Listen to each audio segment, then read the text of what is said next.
How to do touch screen calibration. Power on the device, then press and hold encoder knob. You see calibration menu. With stylus, tap to the center of pointer. One tap, only one tap, and second tap, center of pointer. Calibration is completed. Work correct.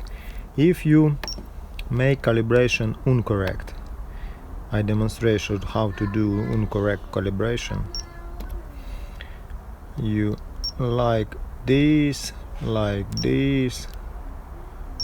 and calibration incorrect.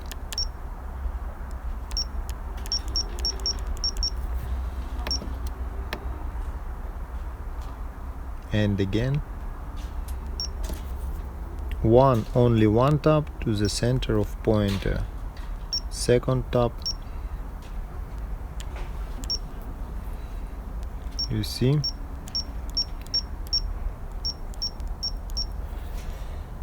it's very easy.